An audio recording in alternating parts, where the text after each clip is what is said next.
In the spring of AD 40, the entire Roman army stood in battle formation on a beach in northern Gaul. Artillery loaded, fleet waiting, facing the enemy. The enemy was the sea. Their emperor had a problem. Every emperor before him had conquered something. Caligula had conquered nothing, and Rome judged its emperors by the map. There was one famous gap in it. Julius Caesar had crossed to Britain twice, a century earlier, and come home both times. So, Caligula marched north with the largest army Rome had raised in decades, lined it up on the shore, and gave the order to attack. The order was, pick up seashells.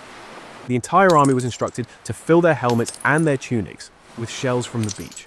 Caligula declared these the spoils of the ocean, owed to the capital and the Palatine. He paid the troops a victory bonus, built a lighthouse to commemorate the triumph, and went home to claim one. He was awarded an ovation instead, a sort of budget triumph. So what actually happened? The honest answer is that nobody knows, because everyone who wrote this down despised him.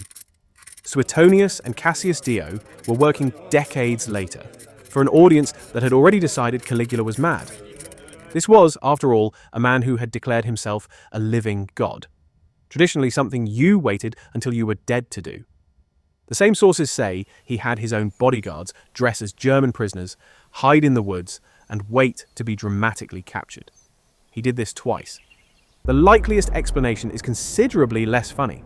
The soldiers had probably refused to sail. Crossing to an island Romans genuinely believed sat at the edge of the world was terrifying, and 3 years later, Claudius's invasion force nearly mutinied over exactly the same thing. An emperor who cannot make his army board the ships has two options: admit it or reframe it. Gathering shells may have been a punishment, a humiliation for troops who wouldn't fight, or a face-saving ceremony that turned a cancelled invasion into a symbolic victory over the sea itself. Some historians have even argued the Latin was mistranslated, and the men were collecting boats or tents.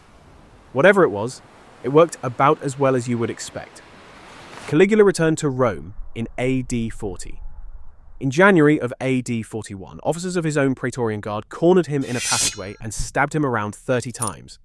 Claudius invaded Britain 2 years later, using much of the army Caligula had assembled, and won. So Rome did conquer Britain with Caligula's invasion force, just not with Caligula.